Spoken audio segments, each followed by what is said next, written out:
Ya baik, pemirsa kami lanjutkan. Mas Hussein, dari segitu banyak upaya, perjanjian, pertemuan, saling mengirim delegasi, bagaimana dengan proses negosiasi yang berjalan di Mesir kali ini? Seperti apa harapan dan juga bahkan mungkin prediksi Anda? Apakah akan bertemu sebuah titik cerah atau ternyata hanya proses tarik-menarik kepentingan saja? Ya, jadi gini, saya setuju dengan apa tadi statement dari Pak Dian ya, yang mengatakan kita sebagai konsumen media dan berita kadang terlalu cepat euforia gitu kan. Namun perlu diketahui di Gaza ini peperangan tuh ada dua. Satu peperangan antara pasukan bersenjata dan peperangan dari negosiasi. Dan ketika saya bicara peperangan, benar-benar peperangan karena kita tahu lah Israel ini kan teman lawan negosiasinya kan ditargetin kan. Kemarin di Qatar dibunuhin gitu. Istilahnya dibunuh, ditarget. Jadi bayangkan betapa nggak mudahnya, dan setiap kali terjadi negosiasi perundingan secara tidak langsung yang dimediasi oleh Qatar, Turki dan Amerika, itu beban moral sangat berat sekali di punggung para politisi-politisi gerakan Hamas, karena mereka itu nasib 2 juta warga Gaza juga di tangan mereka gitu loh. Jadi memang mereka benar-benar harus teliti sekali dalam mengambil keputusan. Dan ini bukan sekali 2 kali ya. Hamas ini kan, saya tinggal di Gaza selama 12 tahun dan berkali-kali mereka mengakhiri perang seperti ini dengan negosiasi serupa gitu. Ya. Cuman kalau ini kan nggak bisa disamakan, ini genocide selama 2 tahun. Ya. Namun pada akhirnya memang warga Gaza itu paham lah. Sebetulnya mereka nggak bisa ngandelin Amerika, PBB sebagai pihak yang. Jadi mereka juga sudah sadar. Mereka sadar dari awal. Ya ini semua hanya drama dan gimmick-gimmick yang harus mereka lewati gitu kan. Pada akhirnya yang membuat Israel, Amerika itu bersedia untuk berunding secara terbuka dengan Hamas adalah kekuatan masyarakat di Gaza. Kalau Gaza nggak punya bargaining, nggak punya sandera, nggak punya kekuatan dan pertahanan sekuat 2 tahun ini, mana mau? Amerika berunding dengan Hamas, ormas sekecil itu kan. Ya. Jadi sebetulnya kalaupun nanti terjadi dan tercapai kesepakatan, kredit terbesar yang harus kita fokuskan bukan ke Trump ini. Jangan sampai kita salah mengarahkan kredit nih. Karena Trump juga jangan lupa, Trump ini kan sudah mengusahakan Nobel perdamaian kan. Dia kan dia punya target ambisi pribadi. Iya. Nah, dan itu hati-hati gitu. Hati-hati. Maka dan Anda lihat bahwa proses upaya dia baik-baik jadi penengah ini targetnya adalah ke sana. Ya, tidak ada namanya kepentingan perdamaian dunia. Nggak ada. Makanya saya selalu katakan pengakuan Perancis, pengakuan Spanyol kepada Palestina, kreditnya jangan ditujukan ke mereka, tapi ke warga Gaza yang bertahan sampai membuat dengan negara ini akhirnya nggak tahan, dan akhirnya mereka terpaksa loncat dari kapal yang mau karam lanjut ke kapal yang mau berlabuh, termasuk kami. Saya selalu katakan kami ini yang ikut dalam Global Southern Flotilla, yang ikut itu Mbak, itu banyak mengorbankan pekerjaannya, banyak mengorbankan waktunya, ditinggal semua. Tapi ingat, bukan kita kreditnya. Kita nggak perlu, kita bukan pahlawan dalam hal ini, nggak perlu dilulukan, nggak perlu seremonial. Apa yang kita lakukan ini adalah basic humanity. Ini adalah hal terkecil yang bisa kita lakukan agar kita masih layak disebut sebagai seorang manusia. Misi kemanusiaan terbesar adalah itu kan? Ya, sejauh ini. Baik. Mas Dian, lalu kemudian ada Hamas, ada Amerika, ada Israel.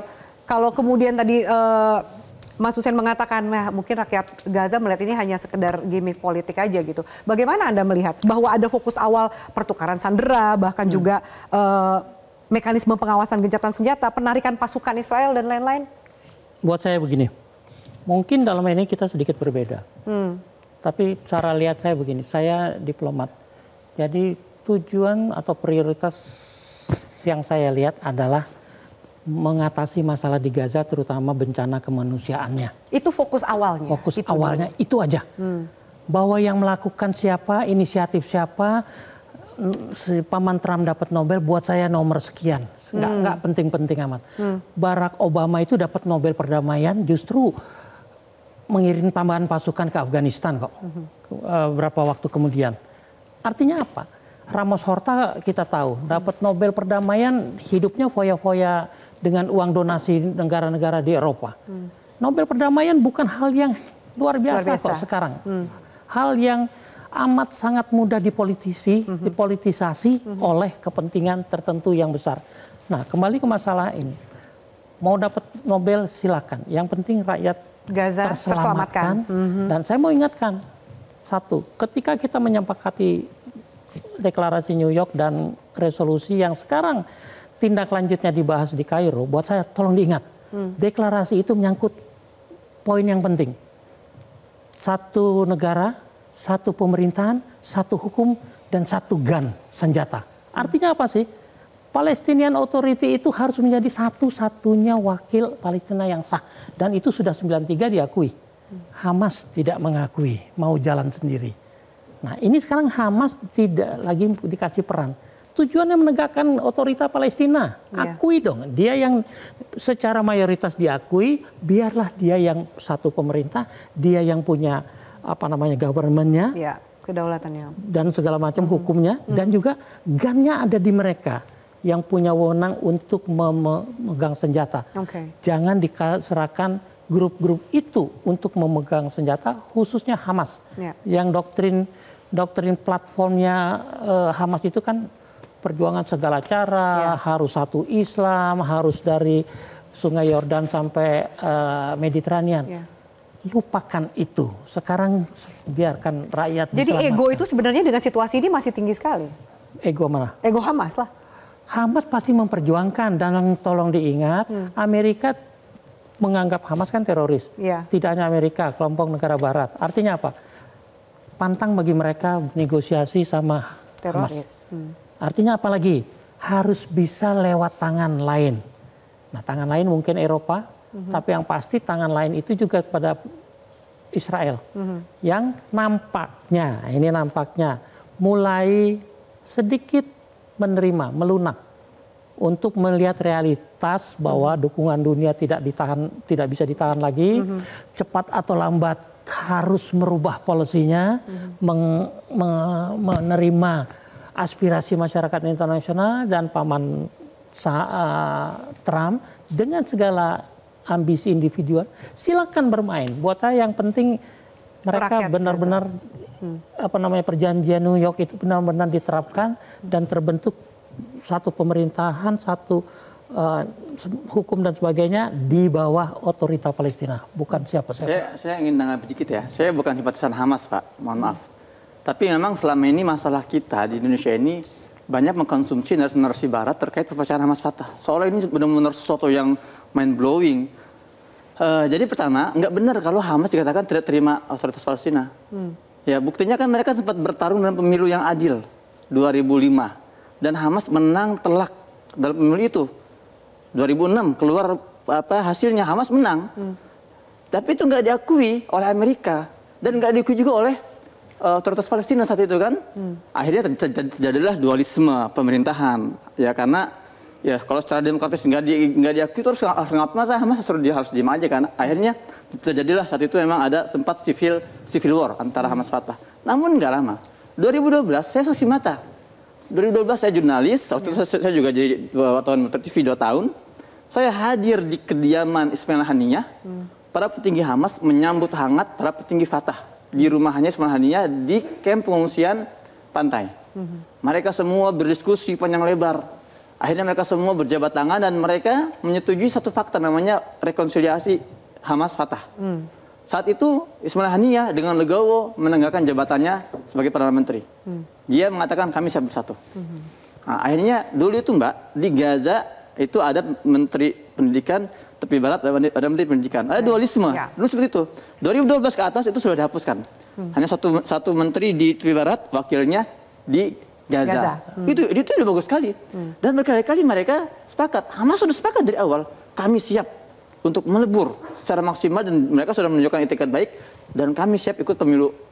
Apakah Palestina dalam kondisi kali ini, kalau dikatakan tadi Mas Jan ini mungkin pertemuannya agak sedikit berbeda, mereka juga sudah sesolid itu, tidak ada lagi dualisme dan pertarungan dalam negeri? Makanya sekarang itu yang sedang terjadi di lapangan negosiasi itu bukan antara Hamas dengan Amerika, Israel bukan. Tapi 12 faksi-faksi Gaza bersatu. Di situ ada Jihad Islami, ada Front Jabhah Islamiyah, ada Jabhah Demokratia, ada 12 front. Jadi Hamas itu karena dia yang dominan, jadi dialah yang menjadi juru bicara. Nah, di satu sisi otoritas Palestina, mohon maaf ya, nggak mau menerima keberadaan 12 faksi itu masalahnya. Jadi kita harus fair dalam memandang masalah ini gitu loh. Makanya sekarang kenapa akhirnya otoritas Palestina sama sekali nggak ditengok oleh Amerika. Nggak ikut dalam menjadi perundingan. Kenapa? Karena emang nggak punya peran sama sekali dalam perjuangan ini. Oke. Mahmud Abbas ini malah, mohon maaf ya, malah menunjukkan berkali-kali simpatinya terhadap korban pembunuhan warga Yahudi di tepi barat, kemudian di Al-Quds, tapi mana simpati dia terhadap 60.000 warga Gaza yang dibunuh? Itu kan jadi pertanyaan besar juga gitu loh. Jadi warga Gaza paling paham lah kepada siapa mereka meletakkan, dan Hamas pun sejak awal saya katakan sudah legowo, bahkan ketika mereka menyetujui proposal Trump itu di antara poinnya adalah Hamas tidak lagi berkuasa. Dan itu sebetulnya saya sampaikan juga di beberapa forum, itu sudah mereka sudah siap dengan mental itu sejak 2012. Jadi itu bukan masalah. Mas Dian mau menanggapi? Satu hal, Hanie ketemu siapapun silakan. Buat saya di lapangan juga kenyataannya lain. Paling tidak, karena saya juga belum pernah main-main keluyuran ke sana, tapi paling tidak di tataran diplomasi ya misalnya. Itu pertemuan Beijing yang mempertemukan 13 faksi dari berbagai, itu tidak tuntas. Nggak ketemu juga nggak ketemu. Artinya apa? Kembali ke masing-masing, pertimbangan masing-masing, silakan siapkan usulan untuk pertemuan yang berikutnya yang belum dijadwalkan. Kedua, saya di Iran. Di sana ada 2 perwakilan. Embassy Iran, Embassy Palestina yang notabene dikuasai, tanda kutip, oleh para pendukung Fatah dan simpatisannya. Dan kantor Hamas. Seperti juga di Qatar, ada embassy, ada kantor Hamas. Yang nggak pernah mereka ketemu aja tidak pernah. Karena saya saksikan sendiri, saya tanya dua-duanya saya baik. Si Kadumi kenal baik sama saya, dia juga pernah ke Jakarta. Dari Hamas tuh. Kita tidak ada urusan dengan embassy. Kita punyanya sendiri. Kita. Buat saya ya sampai kapan kalau pernyataannya begitu gitu loh. Saya dapat kenang-kenangan tuh dari Hadumi. Saya sama Dubes Palestina resminya juga baik, saya berapa kali main ke tempatnya. Tapi memang tidak pernah, saya cuma tanya, kalau ada acara yang dibikin embassy, pasti tidak ada ya wakil dari Hamas. Sebaliknya kalau saya diundang ke sana, mana perwakilan dari embassy, dari pemerintah, embassy. tidak ada. Saya tidak mempermasalahkan Hamas dan itu urusan intern yang harus diselesaikan antar mereka. Sudah selesai belum sih Pak sebenarnya? Tetap belum? Mereka masih ceasefire. Dari 2006 itu masih ceasefire statusnya. Antar mereka. Iya, antar mereka. Itulah kenapa hebatnya Cina.